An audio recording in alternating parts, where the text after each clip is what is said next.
No one was meant to witness it. A silence heavy as a shroud had descended upon the Sultan's private chambers, thick enough to smother even the softest breath. But I stood, as I always do, a part of the stone and shadow behind the great column, observing. It was there, in the hushed opulence, that fear began to coil and slither, not from the gates of the city, nor the blade of a distant foe, but from within these very walls. Like a venomous smoke, it seeped into the gilded air, choking the grandeur.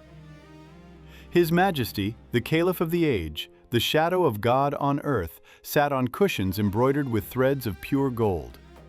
Yet his hand, resting on the rich velvet, trembled. A tremor barely perceptible, perhaps, to any other. But to me, who has seen dynasties rise and fall like tides, it spoke volumes. His eyes, usually alight with the fierce spark of command, were now fixed, not on a map of conquered lands, nor the intricate patterns of the dome above, but on a forgotten trifle, a wisp of silk. A delicate scarf, the color of twilight jasmine, lay abandoned on the sprawling pillows, a silent testament to a recent presence. This was not the righteous tremor of a warrior facing an army. This was something far more insidious, a deeper chill that seeped into the marrow. This was the terror of the unseen, the dread born not of brute strength, but of a quiet, relentless cunning. Do you understand, then, the true nature of power? It is not always wielded with a sword, nor declared with a decree. Sometimes it is woven into the very fabric of intimacy, a whisper behind the most exquisite curtains, a will invisible yet unbreakable. It was his wife. Not merely the beloved woman who shared his bed and bore his sons. No, she was the architect of shadows, the silent weaver of destiny. A presence that stretched further than his sultanic turban, further than the vast empire he commanded. She was the bloodline's future, the dynasty's delicate yet deadly thread. And in that moment, as his gaze clung to that innocent piece of silk, one understood. The Sultan feared his own wife. You imagine cages of gold, perhaps? Gilded prisons for idle beauties, their days spent in endless, perfumed languor? Ah, my friends, you know little of true power then. You have seen the painted tapestries, perhaps, the whispered tales of forbidden love. But the truth, like fine Damascus steel, is far sharper, far more unforgiving. This was no cage. This was a chessboard, vast and intricate, carved from cedarwood and lined with the finest Persian carpets. Here, every pearl on a collar, every whisper in the bathhouse, every silent glance exchanged across a laden table was a calculated move. The pieces? They were not merely pawns. They were daughters of chieftains, captives of war, beauties plucked from distant lands, each one a potential future, a threat, or a stepping stone. She arrived a ghost, a name lost to the dust of a conquered land. A mere girl, sold like cattle, her spirit unbroken, but her future seemingly sealed. Yet, within these walls, where the Sultan's gaze was law and the air thick with jasmine and dread, she saw not chains, but a throne. Not a golden prison, but a crystal cage, where the rules of ascension were brutal, yet elegantly simple. Conquer or be consumed. Her weapons? Not the curved blade of a janissary, but the sharp wit honed by desperation, the silken thread of persuasion, the silent language of a glance that spoke volumes. She learned the rhythms of the palace, the hidden currents of favor and disdain. She understood that while men fought with steel and blood on distant battlefields, true power here was forged in silk, in the quiet strength of observation, in the precise timing of a smile. Beneath the heavy perfumes, the shimmering silks, the laughter that tinkled like scattered jewels, a constant hum of ambition resonated, a symphony of silent dread. For here, a misplaced word could mean a swift, final journey to the Bosphorus, or worse, the slow, agonizing descent into oblivion, a life stripped of favor, a future extinguished in the deep shadows of the palace. The slightest misstep, the faintest hint of a rival's advance, could set off a chain reaction of betrayal and quiet ruin. While the Sultan, in his grand divan, charted the course of empires, conquering lands and crushing rebellions, it was she who conquered his heart. It was she who, from the very heart of the dynasty, guided his hand, shaped his will, and ultimately ensured the future of his bloodline, her own bloodline, now inextricably intertwined with his. This was the true game of queens, not for mere jewels or fleeting pleasure, but for the very soul of an empire. Think not of brute force. Think of the delicate art of the subtle suggestion, the expertly placed poison of doubt in a rival's ear. The quiet strength to endure, to outmaneuver, to watch patiently as others crumbled, not by her direct hand, but by the weight of their own missteps, nudged ever so gently by her unseen influence. Every bow, every act of subservience often hid a desire to rise, to diminish, to dominate. The deepest ambitions bloomed in the most unexpected corners, thriving in the profound silence of the harem. This was the true crucible of power, my friends, not the battlefield, but the harem. Where power was born not of steel, but of silk and an unparalleled mind. Where even the Sultan, the shadow of God on earth, learned to fear the very woman he elevated. For in this gilded cage, where beauty was currency and life was cheap, a queen forged her dominion, one silent, strategic breath at a time. And that, my friends, is why the Sultan feared his own wife. And you wonder, perhaps, how a woman, cloistered within these very walls, could inspire such a profound, chilling dread in the heart of a man who commanded armies, who held the fate of nations in his palm. You picture daggers, perhaps, or open rebellion. A fool's thought. The true architects of fear, my dear, do not wield steel. Their weapons are far more insidious, far more devastating. For what is a sultan truly without his bloodline? A transient figure, a whisper in history. His power, his very existence, is tethered to the future, to the sons who will carry his name, who will secure the dynasty. And who, tell me, holds the keys to that future, if not the women in his life? Not the fleeting beauties, mind you, but the one who has woven herself into the very fabric of his legacy.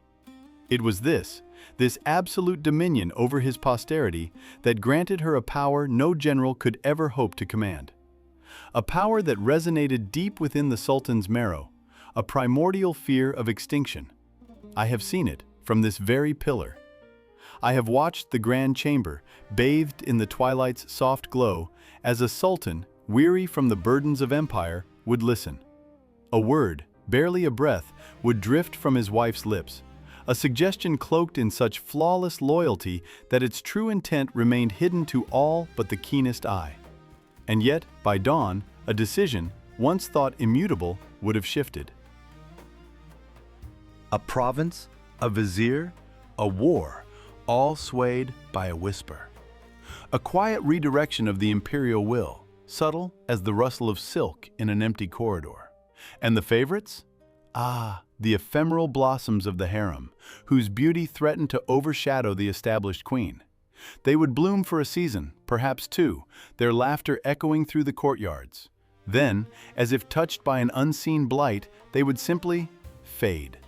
A sudden illness, a carriage accident on the way to a distant province, a discreet dismissal to a quiet palace by the sea. No struggle, no outcry, just a deepening silence where their vibrant presence once was. The shadow of the queen, a cold mistress, had simply swept them clean. It was never crude, never overt, always a veneer of legitimacy, a natural occurrence. But I knew. We all knew. The air itself grew heavy with unspoken understanding. Or consider the vizier, whose ambition dared to overstep. A man of iron will, whose pronouncements shaped the empire. One evening, after a particularly arduous council, a delicate, gilded cup of sherbet would be presented to him by a serving girl, her eyes downcast. A gesture of royal favor, a sweet respite. He would drink, perhaps with a grateful smile, unaware that within that refreshing liquid, a different kind of sweetness, a slow, creeping poison, had begun its insidious work. Not a sudden, violent end, no. That would be too messy, too obvious. This was a gradual weakening, a slow decline into madness or illness, until his authority crumbled, his mind clouded. His fate sealed not by a sword, but by a goblet, offered by a gentle hand. A testament to the art of invisible battle. This was no mere court intrigue, my dear. This was a game of chess played on a board the size of an empire, where every move was calculated not for the next hour or the next day, but for decades ahead. A psychological duel where trust was a weapon and betrayal often wore the mask of unwavering devotion. The Sultan feared her not for what she might do with a sword, but for what she might unravel with a thread. He feared her not for her physical strength, but for her command over the very narrative of his dynasty, for her subtle, relentless ability to control the flow of his most precious bloodline.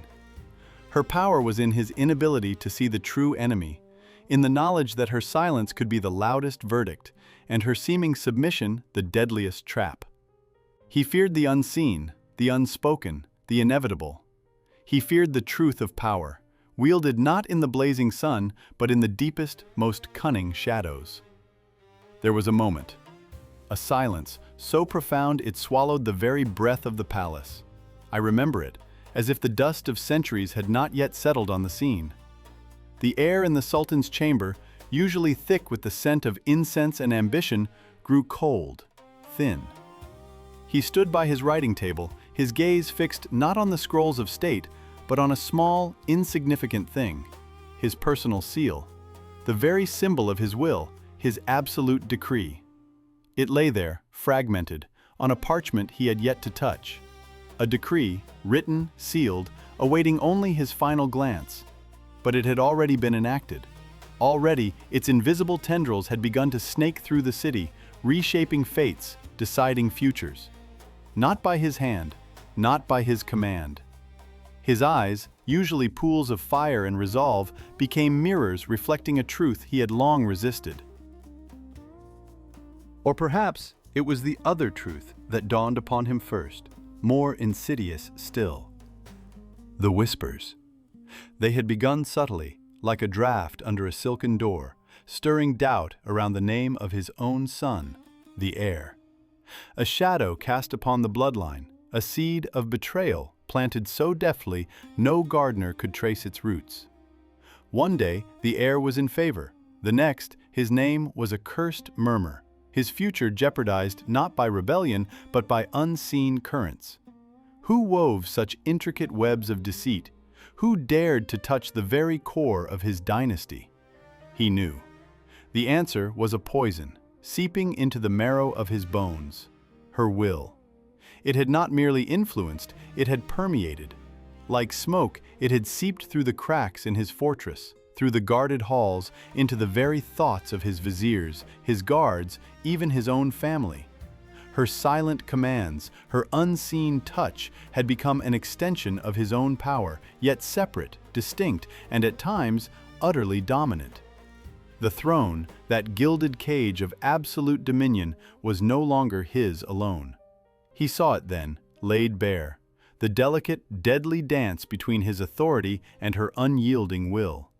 The price of that will, paid in shattered seals and whispers that could fell an heir, was the terrifying realization that his power, his very kingdom, was shared. And the silence, I tell you, the silence that followed was the heaviest crown of all. So, why did the Sultan fear her? Not because she was a she-devil draped in crimson, her heart a nest of vipers. Nor because he was a weakling, a puppet on silken strings. No. The truth, whispered in the opulent silence of these very chambers, was far more profound, far more terrifying in its simplicity. He feared her because he understood. He understood that true power was not in the glint of steel, nor the weight of a golden crown upon his own head. It was in the mind, in the unwavering will to forge a future, to shape the generations yet unborn. She was the architect of his dynasty's tomorrow, the fierce guardian of his bloodline's survival, even if it meant walking a path paved with betrayal, a path where silk concealed both comfort and poison. This was not a game of good versus evil. This was the primordial dance of existence, a brutal ballet for survivors. His fear was not of her, the woman, but of her understanding of this merciless truth. He, who commanded armies, who bent empires to his will, saw in her a force that transcended his own immediate might. A subtle, relentless power, born of instinct and an unshakable devotion to the continuation of all he held dear. She represented the ultimate control, a force that flowed beneath the surface, moving him even as he moved the world. It was a power that operated from the shadows, ensuring the dynasty would endure, whatever the cost. And in that chilling realization, he saw not a flaw in himself, but the very essence of power laid bare, unforgiving, unyielding, and utterly necessary. A lesson for all who sought to grasp the reins of fate.